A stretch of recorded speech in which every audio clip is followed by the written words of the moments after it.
저는 이 시간 너디님 사람들이란 제목으로 하나님 말씀을 전가하려고 합니다. 세번역 성경에서는 이 너디님 사람들을 어떻게 번역했는가 하면 성전 막 일꾼들이라고 번역을 해 놓았습니다. 그러니까 세번역 성경에는 너디님 사람들이라고 이렇게 번역하지 않고 이 너디님 사람들이 들어가야 될 그 자리에 성전 막 일꾼들이라고 이렇게 넣어 놓았습니다. 그래서 세번역 성경을 보고 그것만 사용하는 그런 교회들이 있는데, 그런 교회들에서는 이 너디님 사람들 자체를 알 수가 없게끔 되어 있습니다. 이 너디님 사람들은 세번역에서 번역했던 것처럼 성전에서 막리를 하는 그런 사람들입니다. 그런데 성전에서 막리를 하는 이 너디님 사람들을 특별히 이 느헤미야서에서는 여러 번 반복해서 이들의 이름을 기록하고 있습니다.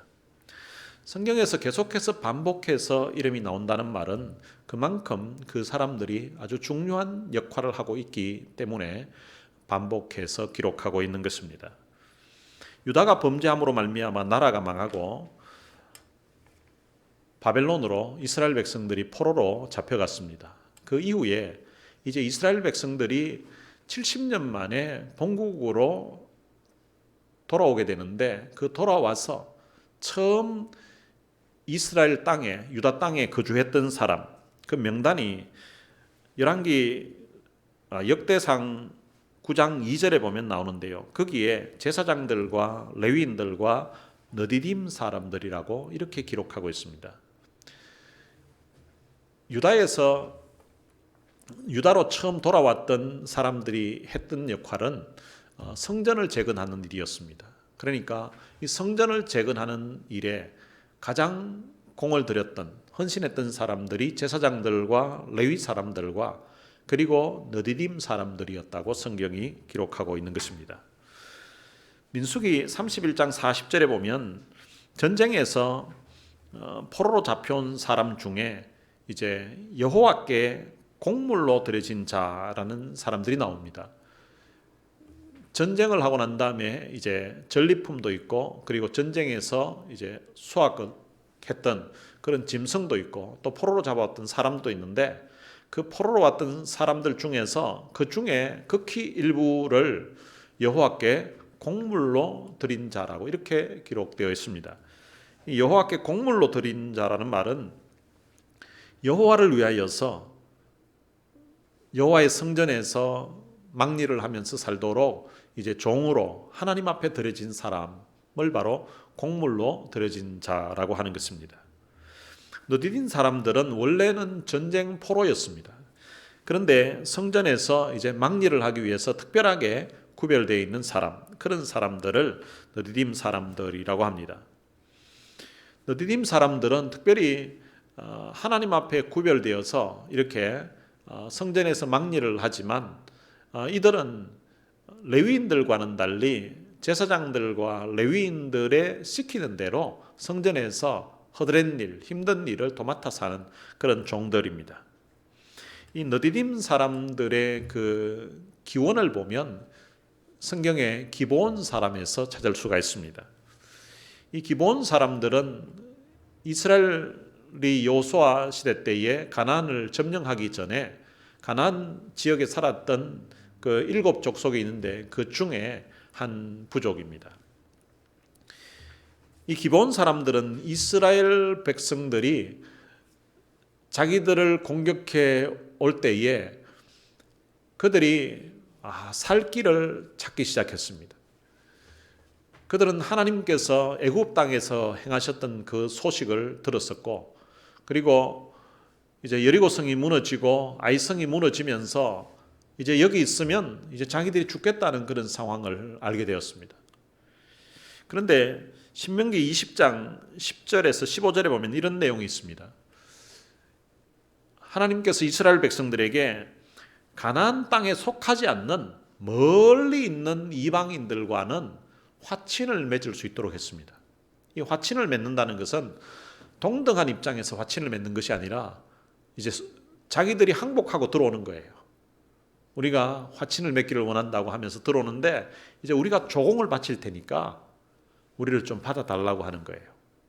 그러면 멀리 있는 그런 나라들은 화친을 맺기를 원하면은 화친을 맺으라는 것입니다.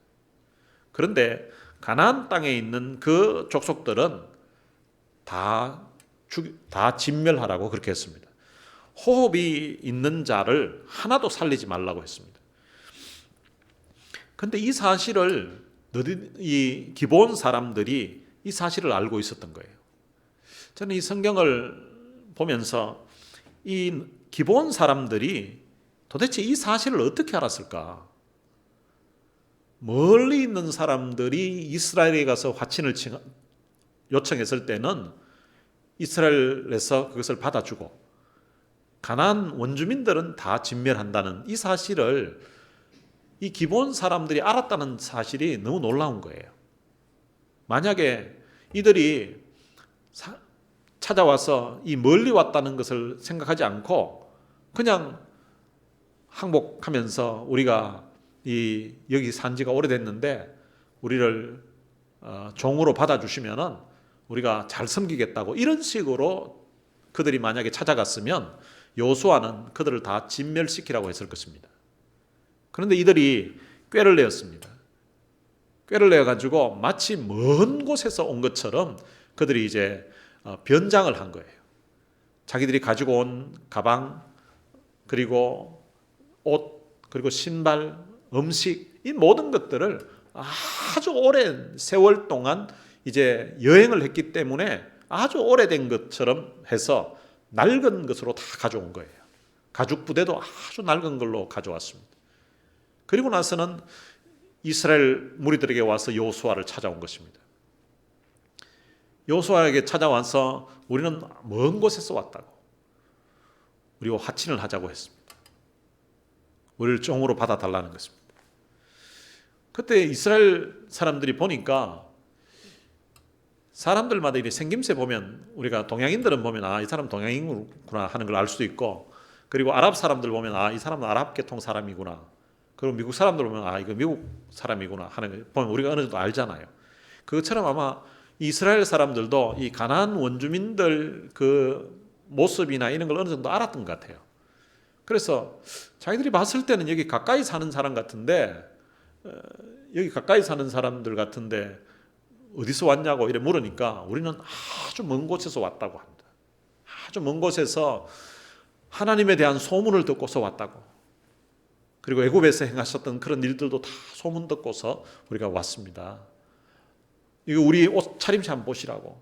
우리 지금 출발할 때는 다 새 옷 입고 왔는데, 깨끗한 걸로 입고 왔는데 너무 오랜 여행을 하다 보니까 옷이 다 헤어졌다고. 우리 입었던 옷, 입고 있는 옷도 신발도 출발할 때는 우리가 새 신발, 새 옷 입고서 출발했었는데 지금은 다 헤어져 가지고 이렇게 됐다고. 그리고 우리 가죽 부대도 이거 보십시오. 포도주 넣었던 가죽 부대.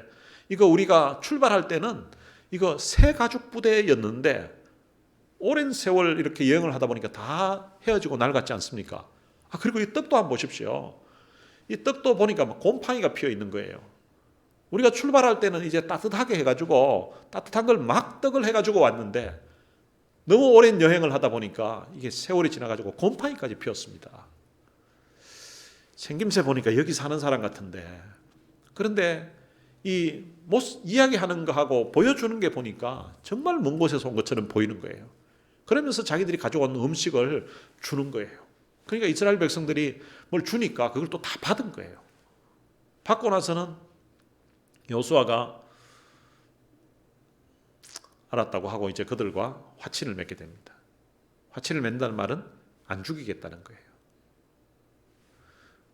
그렇게 화친을 맺었는데 그러고 나서 3일이 지났습니다. 3일이 지나고 나서 보니까 이제 가나안 땅을 점령하러 가는 거예요. 근데 점령하러 이렇게 가는데 보니까 3일 전에 봤던 그 사람들이 있는 거예요. 아니 당신들 멀리서 왔다고 하지 않았냐고, 어떻게 된 일이냐고. 이 사람들이 죽이려고 하다가 보니까 여호수아와 지도자들이 맹세를 한 거예요. 이 사람들은 안 죽이겠다고. 화친을 맺었으니까. 그러니까 여호수아 앞에 이제 그 사람들을 다 데리고 온 거예요. 여호수아가 아니 왜 나를 우리에게 거짓말을 했냐고, 왜 속였냐고 하니까 자기들이 죽을까 싶어서 두려웠다는 거예요. 하나님께 대한 소문을 듣고서 이제 자기들 다 죽게 될 것 같으니까 죽을까 두려워서 이렇게 했다고. 이제 사실이 다 밝혀졌잖아요. 그러니까 여호수아에게 당신의 의향대로 하시라고, 죽이든지 살리든지, 우리가 거짓말을 했으니까 우리는 사실 살고자 하는 그런 마음에서 그렇게 했다고. 그러니까 여호수아가 하나님 앞에 안 죽이겠다고 약속을 했기 때문에 그래서 그들을 살려줍니다. 그 대신 너희들이 거짓말을 했으니까 앞으로 대대로 성전에서 막일을 하면서, 그러니까 장작 패는 일과 물 깃는 일, 그런 힘든 일을 하면서 살아야 된다고 그렇게 했습니다.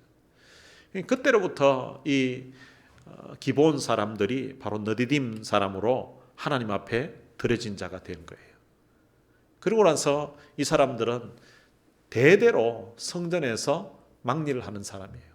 성전의 제사장들과 레위인들이 뭘 시키면 오늘 장작 패라고 하면 장작 패고, 물 길러 오라 그러면 물 길러 오고. 여러분, 이 장작 패는 일하고 물 깃는 일이 그때 당시 가장 힘든 일이었다고 합니다. 장작을 패려고 하면 이게 일단 산에 가서 나무부터 구해와야 되고요. 그리고 그걸 또 잘라가지고 그걸 또 도끼로 이렇게 찍고 이렇게 해서 계속 이렇게 해야 되는 거죠. 힘을 써야 되는 거고요. 그리고 물 깃는 일은 이게 그때 당시 물이 가까이 있지를 않았어요. 물이 흔하지 않으니까 어떤 데는 물 있는 우물 자체가 굉장히 멀고요. 한 마을에 우물이 하나 있고 뭐 이런 거예요. 근데 우물도 이게 상당히 깊습니다. 제가 어릴 적에 저희 집에 우물이 있었습니다. 제가 생각에 한 3m 정도 되는 깊이였던 것 같아요. 근데 이스라엘은 깊이가요, 낮은 게 50m, 보통 평균이 80에서 100m, 깊은 것은 150m까지 들어갑니다. 물이 별로 없기 때문에 땅을 깊이 파야 우물이 나오는 거예요. 그러니까 이거 깊으면 한 100m 정도 되면 물을 뜨려고 하면요, 이걸 바가지를 내려가지고 이 물을 끌어 당기는 것도요, 한참을 올려야 됩니다. 그것을 계속 반복하고, 그리고 또 그 물을 울러매고 또 갖다 날라야 되는 거예요. 이런 일을 하는 게 가장 힘든 일이었다는 것입니다. 그런 일들을 이들로 하여금 하게끔 했습니다. 그런데 이 너디딤 사람들은 이 일을 정말 기쁨으로 하는 거예요. 자기들을 하나님이 살려주셔서 하나님의 전에서 참 막일을 하면서 살더라도 하나님을 섬기면서 산다는 그 자체가 그들에게는 은혜요 축복이라고 하면서 그걸 기쁨으로 감당합니다. 시편 84편 10절에 보면 이런 말씀이 있습니다. 악인의 장막에 사는 것보다 내 하나님의 성전 문지기로 있는 것이 좋사오니. 악인의 장막에 사는 것보다, 이 악인의 장막에 산다는 말은 악인들이 악한 짓 해가지고 돈을 많이 벌어가지고 아주 호화로운 집에 사는 그것을 이야기합니다. 그러니까 참 악인들이 그 호화롭게 있는 그런 저택에 그렇게 사는 것보다 성전 문지기로 참 가난하게 살고 비천한 몸으로 살더라도 하나님의 전에서 뭔가 섬기면서 살아가는 그것이 내게는 더 기쁨이요 더 행복이라고 그렇게 고백한 것입니다. 너디딤 사람들이 바로 이런 마음으로 하나님을 섬기면서 살았다는 것입니다. 그런데 놀라운 것은 이 사람들이 당대에만 그렇게 산 게 아니에요. 자손들이 태어나면 그 자손들도 계속해서 성전에서 이 하나님 앞에 드려진 그런 막일하는 일꾼으로 하나님 앞에 성전에서 종으로 그렇게 자자손손 그렇게 사는 것입니다. 그럼에도 불구하고 이 일을 계속 해가는 거예요.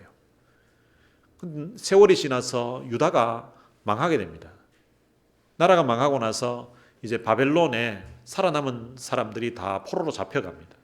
근데 포로로 잡혀갈 때에 이 너디딤 사람들도 바벨론으로 포로로 잡혀가게 됩니다. 근데 그 바벨론에 가서도 이 너디딤 사람들이 하나님을 계속해서 섬깁니다.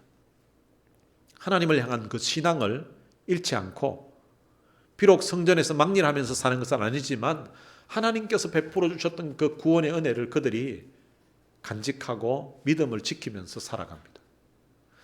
바벨론 포로 생활 70년이 끝나고 나서 이제 고레스 왕이 본국으로 유대인들은 돌아가고 싶은 사람은 돌아가라고 했습니다. 거기 가서 여호와의 성전을 지으라고 했습니다. 근데 여호와의 성전을 지으라고 할 때에 첫 번째로 갔던 그 사람들이 제사장들과 레위인들과 너디딤 사람들이었다는 것입니다. 여러분, 이 너디딤 사람들은 어떤 면에서는 바벨론 포로로 사는 그것이 자기들이 더 좋을 수도 있습니다. 왜냐하면 바벨론 포로로 살게 되면 거기에는 다른 이스라엘 백성들과 너디딤 사람들이 차이가 없습니다. 다 어차피 포로로 잡혀왔기 때문에 다 똑같은 거예요. 그런데 이 사람들이 본국으로 돌아가게 되면 이 사람들은 성전에서 노예로 살아야 됩니다. 종으로 살아야 됩니다. 그럼에도 불구하고 이 사람들이 본국으로 귀환해서 돌아온 거예요. 그리고 지금 바벨론에서 이제 페르시아에 망했기 때문에 페르시아가 정확한 이름인데, 페르시아에서 이제 살고 있는 이스라엘 백성들이 그러면은 그때 다 본국으로 귀환했는가 하면 본국으로 다 귀환하지 않았습니다. 희망하는 사람만 돌아온 거예요. 거기에 주저앉아서 살아가는 사람도 많이 있었습니다. 거기에는 자기 집도 있고 자기 삶의 터전이 있습니다. 70년 동안 살았을 테니까. 그런데 예루살렘으로 유다 땅으로 돌아가게 되면 자기들이 집이 있는가 하면 집이 없습니다. 70년 동안 사람이 살지 않았습니다. 여러분, 70년 동안 사람이 살지 않은 그런 폐가가 있는 것도 아니에요. 전쟁통에 집을 불사르고 해서 이제 집터만 있는 거지 없는 거예요. 그런데 거기 가서 자기들이 집을 지어야 되는 거예요. 땅을 파고 그리고 나무를 구해와서 집을 지어야 되는 그런 상황인데, 그런데 이들이 본국으로 돌아오기를 자원해서 왔다는 것입니다. 그리고 오는 길 자체가 이게 가깝지를 않습니다. 페르시아에서 예루살렘까지 거리가 어느 정도 되는 거 하니까 약 1400km가 넘습니다. 여러분, 1400km라고 하면 여기서 대략 설명하면 LA에서 시애틀 정도까지 거리됩니다. 그러면 시속 100km로 달리면 이게 14시간 가는 거리인데요. 그런데 그때 당시에는 뭐 차가 있는 게 아니니까 걸어서 가야 됩니다. 걸어서 가야 되는데 만약에 어린 아기가 있으면은 아이 업고 그리고 또 짐도 울러매고 뭐 이렇게 해서 가야 되는데 길이 또 요즘처럼 좋은 것도 아니에요. 그러니까 이 사람들이 가는데 시간이 얼마나 걸리는가 하면 에스라서에 보면요, 이 가는데 4개월이 걸렸다고 나와 있습니다. 4개월. 여러분, 4개월 동안 여행을 한번 한다고 한번 생각해 보십시오. 그 느낌이 어떨 건지. 미국에서는 참 팔자 좋은 사람은 한 4개월 정도 휴가 내가지고 미국 전역을 여행할 수 있는 그런 기회를 혹 가질 수 있을 것입니다. 근데 일반 사람은 꿈도 못 꿀 그런 시간이죠. 근데 이것은 그냥 여유가 있어가지고 여행을 하는 게 아니에요. 4개월 동안 가는 길이 안전한가 하면 안전하지도 않아요. 그런 위험하고 힘든 길을 4개월 동안 가서 그들이 본국에 정착을 합니다. 그리고 거기 가서 자기 집을 지어야 되고, 그리고 자기 또 땅을 일구어야 되고요. 그리고 해야 될 일은 성전에서 막일을 해야 됩니다. 그 일을 이 사람들이 하겠다고 본국으로 돌아온 것입니다. 그런데 1차 귀환 때에 돌아온 사람들도 있지만 또 2차 귀환 때에도 너디딤 사람들이 220명 정도 귀환했다고 성경은 기록하고 있습니다. 2차 귀환 때는 에스라서에 보면 이 학사 에스라의 주도하에서 본국으로 레위인들 그리고 너디딤 사람들 그리고 유다 백성들을 이제 이끌고 돌아오는데요. 근데 처음에 이제 돌아가려고 했더니 사람들이 상당히 많이 모인 거예요. 모였는데 그 강가에 이제 다 모이라고 해서 한 사람 한 사람 이렇게 찾아보니까 레위인과 느디딤 사람이 한 사람도 안 보인 거예요. 그래서 이 에스라가 출발을 하지 않고 레위인과 그리고 느디딤 사람들을 찾습니다. 찾으러 가서 220명의 느디딤 사람들을 데리고 와서 그리고 본국으로 귀환을 하게 됩니다. 1차 때는 귀환했던 목적이 무엇인가 하면 성전을 건축하는 것이었습니다. 2차 때에 이 에스라를 통하여서 온 사람들의 귀환한 목적은 예배를 회복하는 것을 위해서 신앙을 회복하는 운동, 말씀을 통한 그런 부흥을 위해서 학사 에스라가 오게 된 거예요. 근데 학사 에스라가 오려고 하니까 학사 에스라 생각에 제일 필요했던 사람 중에 한 사람이 바로 이 느디딤 사람들이었습니다. 여러분, 신앙이 지금 다 침체되어져 있는 그런 사람들에게 뭔가 신앙을 이제 불어넣기 위해서 이제 부흥회를 계획하고 있습니다.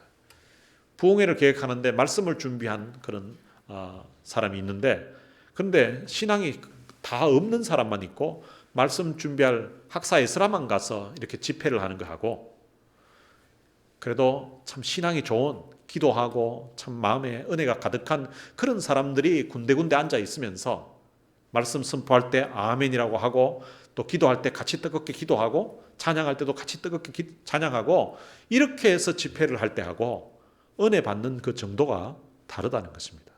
그걸 이 학사 에스라가 아는 거예요. 그래서 이스라엘 백성들에게 그 신앙을 회복하는 이 운동을 하기 위해서, 예배 회복을 시키기 위해서, 말씀의 회복 운동을 하기 위해서는 지금 포로 생활하면서도 믿음으로 신앙생활하고 기도하면서 신앙생활했던 영성이 있는 이런 느디딤 사람들이 같이 가야 된다고 생각했던 거예요. 그러니까 학사 에스라가 보기에 포로 생활하면서도 정말 하나님 앞에 믿음으로 살고 경건하게 살아갔던 사람들이 바로 이 느디딤 사람들이라는 것을 알고 있었던 거예요. 그래서 출발을 하지 않고 지연하면서 느디딤 사람 220명을 찾아서 그들과 함께 귀환을 했던 것입니다. 그뿐만 아니라 느헤미야 시대 때도 마찬가지입니다. 이 느헤미야는 귀환 목적이 성벽 재건이었습니다. 성벽 재건하는 때에 그때 당시에도 이 느디딤 사람들이 아주 상당한 역할을 합니다. 그래서 이 느디딤 사람들의 했던 역할을 3장 26절에 보면, 그때의 느디딤 사람은 오벨에 거주하여 동쪽 수문과 마주대한 곳에서부터 내민 망대까지 이르렀느니라. 이 3장에는 그 성벽을 쌓는 그 내용이 나오는데요. 성벽 그 구간마다 어디에서 어느 지파가 어느 가문이 이제 성벽을 쌓았는지 그 내용을 기록하고 있는데, 이 느디딤 사람들도 한 구역을 맡아서 성벽을 쌓았다는 것을 기록하고 있습니다. 여러분, 이 사람들은 원래 성전에서 막일하면서 사는 사람들이에요. 성전에서 해야 될 일만 해도 많은 사람들이에요. 그럼에도 불구하고 자기들이 우리도 성벽 한 구간을 우리가 맡겠습니다. 아니, 당신들은 성전에서 하는 일만 해도 지금 일이 많은데 그거 언제 하겠냐고. 아닙니다. 우리 할 수 있습니다. 구역 맡겨주시면 우리가 최선을 다해서 우리가 쌓겠습니다 하면서 자기들이 자원해서 성벽을 쌓게 되었다는 것입니다. 이렇게 하나님 앞에 참 헌신하면서 성벽을 쌓고 충성하며 살았던 이 느디딤 사람들에게 오늘 본문 3절에서는 이렇게 기록하고 있습니다. 제사장들과 레위 사람들과 느디딤 사람들과 솔로몬의 신하들의 자손은 유다 여러 성읍에서 각각 자기 성읍, 자기 기업에 거주하였느니라. 이 느디딤 사람들도 제사장들처럼 하나님이 자기 성읍을 줬다는 거예요. 그리고 이 느디딤 사람들에게 자기 기업을 줬다는 것입니다. 자기 기업을 줬다는 말은 자기 땅을 줬다는 것입니다. 여러분, 그 당시에 종들은 땅이 없습니다, 원래. 그런데 이들에게는 하나님이 집도 주시고 땅도 줬다는 것입니다. 그리고 오늘 본문 21절에 보면 느디딤 사람은 오벨에 거주하니 시하와 기스바가 그들의 책임자가 되었느니라. 하나님께서 이 너디딤 사람들만 살 수 있는 성읍을 따로 주셨다는 거예요. 성읍을 주셨는데 거기에 시하와 기스바라는 사람이 그들의 책임자가 되었다고 합니다. 그러니까 그들 자체적으로 책임자를 두고 이스라엘의 다른 가문들이나 다른 큰 집안들, 부족과 전혀 지파와 다를 바 없이 아주 당당하게 한 성읍 자체를 이 너디딤 사람들이 살 수 있도록 하나님이 은혜를 베풀어 주셨다는 것입니다. 요수아가 가나안 땅을 점령하고 나서 그때로부터 그리고 느헤미야가 성벽을 재건했을 때까지 그때 기간으로 치면 약 한 1000년 정도가 됩니다. 1000년의 세월이 지났는데 1000년의 세월이 지나도록 이들은 하나님을 향한 그 감사, 그 감격하는 그 마음이 변하지 않았다는 것입니다. 너무 놀랍지 않습니까? 이스라엘 백성들은 이 너디딤 사람들이 받은 은혜에 비하면 너무나 큰 은혜를 받았습니다. 애굽 땅 종되었던 곳에서 그들이 구원함을 받아서 10가지 특별한 그런 하나님의 기적을 그들이 경험하게 되고 홍해가 갈라지는 것을 그들이 보았고 요단 강물이 멈추는 것을 그들이 봤었고요. 여리고성과 아이성 그리고 가나안 모든 땅을 점령하는 데에 하나님의 크신 은혜로 그들이 다 점령을 하고 그들이 짓지 않은 좋은 집에서 살게 되고 그들이 심지 않은 과일을 그들이 먹으면서 가나안 땅의 삶을 출발했습니다. 그럼에도 불구하고 이스라엘 백성들은 세월이 지나면서 하나님께서 그들에게 베풀어 주셨던 은혜를 그들이 잊고 살았습니다. 여호수아 이래로 느헤미야서에서 초막절을 지키는 그런 감격 가운데 지킨 절기가 없었다고 하잖아요. 그걸 보면 1000년이 지나는 동안에 하나님 앞에 그들이 신앙생활을 그렇게 제대로 잘 하지를 못했다는 것입니다. 그런데 이 너디딤 사람들은 이스라엘 백성들이 누렸던 그런 화로운 집이나 좋은 곳에서 살았던 게 아닙니다. 성전에서 막리를 하면서 종으로 살았던 거예요. 허드렛 일을 하면서 그렇게 살았는데도 그들의 삶에는 기쁨이 있었고 찬송이 있었고 감사가 있었던 것입니다. 여러분, 만약 이런 기쁨과 감사와 찬송이 없었다면 그 신앙을 자식들에게 못 물려줍니다. 물려주더라도 한이 맺히는 거죠. 그런데 이들은 그렇지 않았다는 것입니다. 그렇지 않았다는 걸 알 수 있는 것은 그들이 가나안 땅에 살 때는 어쩔 수 없이 살았지만 바벨론으로 갔을 때는 그들이 오기 싫었으면 오지 않아도 되었습니다. 그들을 누가 억지로 끌고 온 게 아닙니다. 1차 기한 때 자원해서 온 거예요. 자원해서. 다 왔는가 하면 그렇지 않았다는 것입니다. 거기서 살면은 그냥 종으로 살지 않고 원래 그냥 바벨론 포로 생활했으니까 거기에서 나름대로 정착해서 사니까 그냥 괜찮았던 거예요. 그런데 본국으로 그 멀리까지 와서 다시 성전에서 막일하는 그런 종으로 살았다는 것입니다. 그렇게 하나님 앞에 헌신하고 충성하며 살았더니 하나님께서는 그들에게 오늘 본문 11장 21절을 보면 하나님이 그들에게 상을 주신 거예요. 상을. 그들에게 그들만 살 수 있는 성읍을 주고 그래서 자기들도 지도자를 세워서 다른 지파와 다른 이스라엘 백성들과 차별 없이 살 수 있도록 당당하게 살 수 있도록 이스라엘 백성들과 동등하게 살 수 있도록 하나님이 기회를 주시고 은혜를 베풀어 주셨다는 것입니다. 어쩌면 다른 지파 이름은 나오지 않는 경우들이 많이 있습니다. 그런데 이 느헤미야서에는 8번씩이나 너디딤 사람들 하면서 8번씩이나 계속해서 기록해주고 있다는 것입니다. 여러분, 이 성경에서 계속 기록하고 있다는 말은 하나님이 그들의 이름을 기억하고 계신다는 것입니다. 하나님이 그들의 이름을 기억하고 계시고 하나님이 그들의 수고를 기억하고 계시고 하나님이 그들을 기쁘게 받아주시고 계신다는 사실입니다. 저는 제가 이 너디딤 사람들을 생각하면서 말씀 준비하면서 제 자신이 신앙생활을 했던 삶을 한번 돌아보았습니다. 나름대로 참 주님을 섬기면서 산다고 살았지만 이 사람들의 모습 보니까 참 부끄러웠습니다. 나 같으면 이렇게 살 수 있었을까 생각해 보니까 이렇게 참 못 살았을 것 같은 거예요. 저는 제가 목사로 이렇게 사는데도 저는 정말 참 기쁜 가운데 사는데도 저희 아들들 보고 목사 되려고 물으니까 안 되려고 하더라고요. 여러분 목사하라 하는데도 안 하라 하는데 성전에서 이게 종으로 계속 하라 하면 이게 하겠습니까? 저는 이 너디딤 사람 생각하니까 제가 한국에서 전도사로 섬길 때에 저희 교회 사찰 집사님이 생각이 났습니다. 그분은 사업하다가 부도가 나고 망하고 나서 살 길이 막막한 가운데 이제 그분이 제가 섬기던 교회 사찰 집사님이 되겠다고 지원해서 교회 사찰 집사님이 되었습니다. 관리 집사님이 된 거예요. 교회 건물 안에 방이 있고 거기에서 이제 가족들이 다 잡니다. 묵고 자고 하면서 교회에서 이제 생활비를 다 주는 거죠. 근데 교회에서 뭐 픽업, 뭐 청소, 뭐 고치는 거, 뭐 여러 가지 그냥 뭐 하는 일들을 다 하면서 주님을 섬깁니다. 저는 이제 전도사니까 새벽기도 가는데 그 사찰 집사님이 늘 보면 새벽기도 시간에 그 같이 나와서 기도하시고 그렇게 합니다.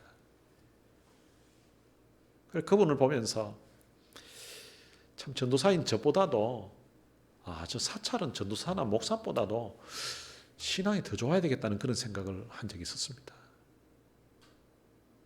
정말 그 수고를 사람들이 다 모릅니다. 어떤 데는 교인들도 사찰 집사님에게 막 함부로 대하는 그런 경우들이 있습니다. 마치 자기 뭐 머슴이나 종처럼 막 생각하고 어이 김 집사 이리 와 하면서 막 뭐 일을 시키고 뭐 또 안 해놨으면 막 소리를 지르고 막 이런 사람들도 있더라고요. 그런데도 전혀 얼굴 붉히지 않고 참 묵히 예하면서 참 봉사하는. 그래도 이분도 전에는 사업을 하다가 망했기 때문에 사장님 소리 듣던 사람인데 그런데 전혀 내색하지 않고 교회에서 묵묵히 믿음으로 참 제가 있는 동안 섬기는 그 모습이 생각이 났습니다. 전 저희 그때 사찰 집사님뿐만 아니라 이 땅에는 참 이름 없이 빚도 없이 묵묵히 주님의 몸된 교회를 위해서 헌신하고 수고하시는 분들이 참 많다고 생각합니다. 그런 분들의 수고와 헌신이 있었기 때문에 대한민국의 교회가 지금만큼 부흥하였고 미국 이민교회들이 설 수 있었다고 저는 믿습니다. 그리고 또한 수많은 선교사님들이 정말 마치 이 너디딤 사람들처럼 참 수고하고 헌신했던 그런 수고가 있었기에 그 선교지에 수많은 영혼들이 주님께로 돌아왔다고 그렇게 믿습니다. 오늘 우리들도 이 너디딤 사람들처럼 한번 살아봤으면 좋겠습니다.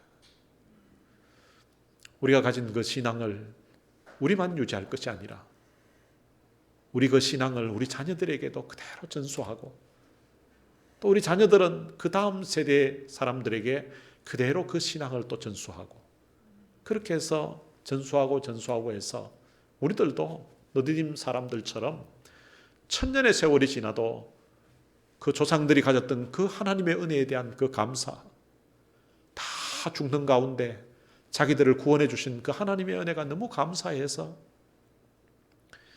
그 하나님 앞에 감사와 감격하는 마음으로 힘든 일이 있는 것 알면서도 1400km를 멀다 하지 않고 찾아가서 그 구전 일들을 도맡아 하고 성벽 쌓는 일들을 도맡아 하고 그리고 말씀 부흥 운동하는데 자기들이 필요하다는 소식을 듣고서는 거기에 또 따라 나와서 예배 회복을 위해서 말씀 부흥 운동을 위하여서 함께 동참하고 헌신했던 이 너디딤 사람들처럼 여러분들의 삶에 베풀어 주신 그 하나님의 은혜를 생각하면서 하나님 앞에 여러분들의 삶을 기쁨으로 헌신하며 드리는 하나님의 사람 되시기를 주님의 이름으로 축복합니다. 오늘 들은 말씀을 생각하면서 같이 찬양을 한 곡 부르고 싶습니다. 당신의 그 섬김이라는 찬양입니다. 당신의 그 섬김이 천국에서 해같이 빛나리. 당신의 그 겸손이 천국에서 해같이 빛나리. 말씀 준비하는데 느디딤 사람 생각하니까 이 찬양이 생각이 나더라고요. 당신의 그 섬김이 천국에서 해같이 빛나리. 당신의 그 겸손이 천국에서 해같이 빛나리. 당신의 그 믿음이 천국에서 해같이 빛나리. 당신의 그 충성이 천국에서 해같이 빛나리. 이들의 했던 그런 수고를 하나님이 다 기억하고 계셨다는 거예요. 아마 천국에서 이 너디딤 사람들, 그들의 수고가 아마 하나님 앞에서는 너무나 귀하게 기억되어서 빛날 것으로 생각되어집니다. 여러분들이 주를 위해서 하는 그런 수고도, 헌신도, 충성도 하나님 앞에 해같이 빛나는 날이 있게 될 것이라고 저는 믿습니다. 들은 말씀 생각하면서 함께 찬양하시겠습니다.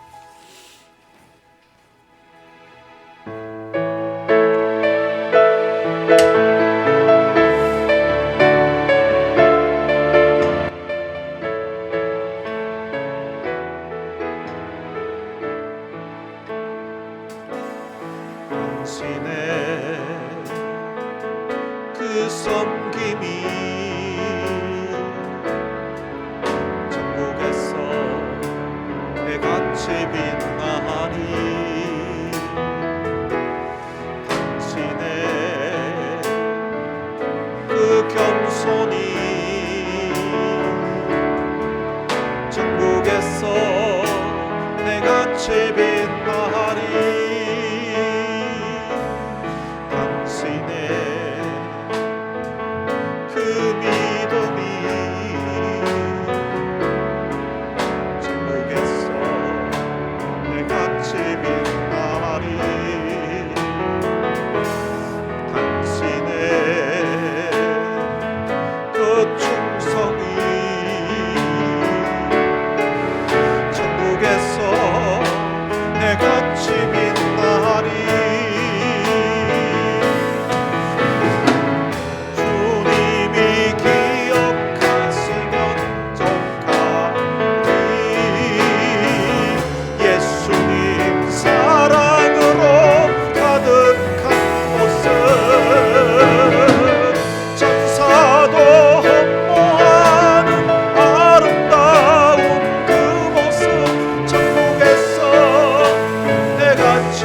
누군가 이 찬양 부를 때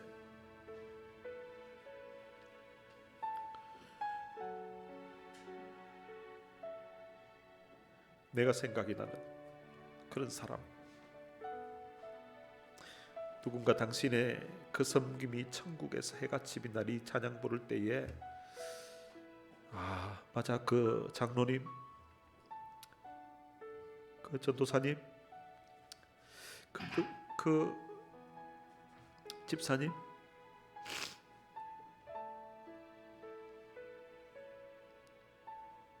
생각이 나면 참 좋을 것 같아요. 저도 누군가가 이 찬양 부를 때에 당신의 그 섬김이 천국에서 해같이 빛나리 할 때에 누군가 이 찬양 부를 적마다 나는 서 목사님이 생각난다 하는 그런 사람이 있으면 참 좋을 것 같습니다.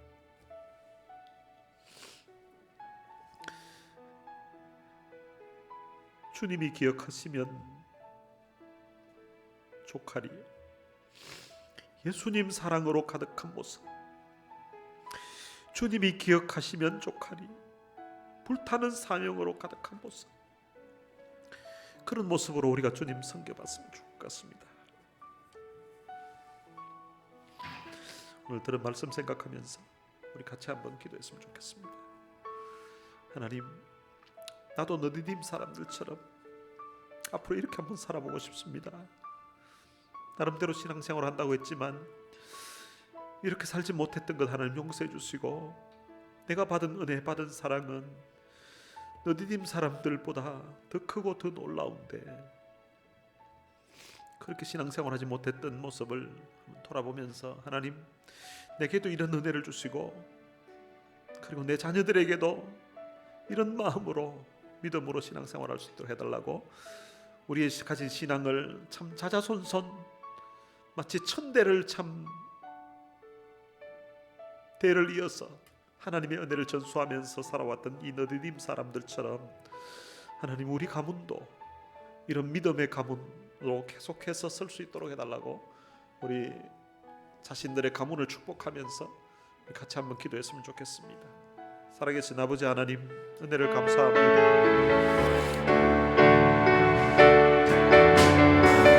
받은 은혜, 받은 사랑 생각합니다.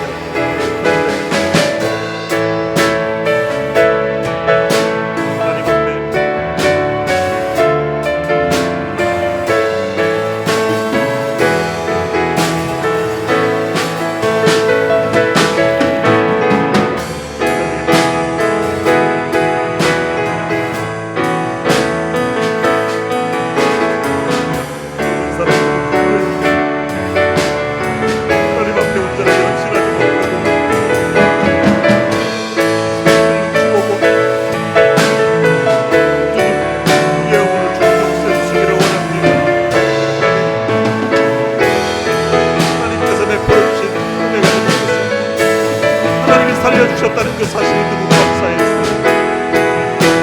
받은 머리에 대한 그 감격을 가지고서 성전에서 모든 일을 도맡아가면서 맘들하면서도 하나님의 은혜가 너무 감사했습니다. 하나님의 은혜가 너무 컸습니다.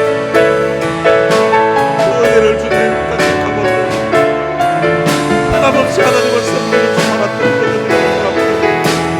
자기 당대뿐만 아니라 그 신앙을 자손들에게 주셨고 손손 천년의 세월이 지나도 변함없는 모습으로 하나님을 섬기며 살았던 너희들이 살고, 하나님, 우리에게 하나님의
은혜를 주시기를 원합니다.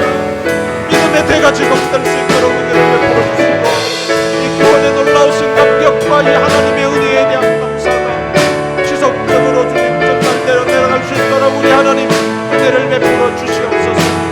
살아계신 아버지 하나님, 하나님이 도우시옵소서. 하나님이 역사해 주옵소서.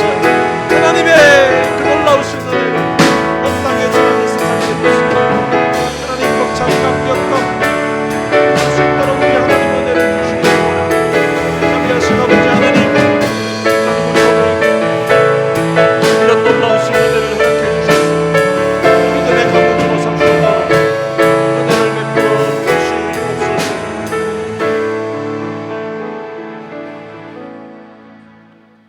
하나님 아버지, 은혜를 감사합니다.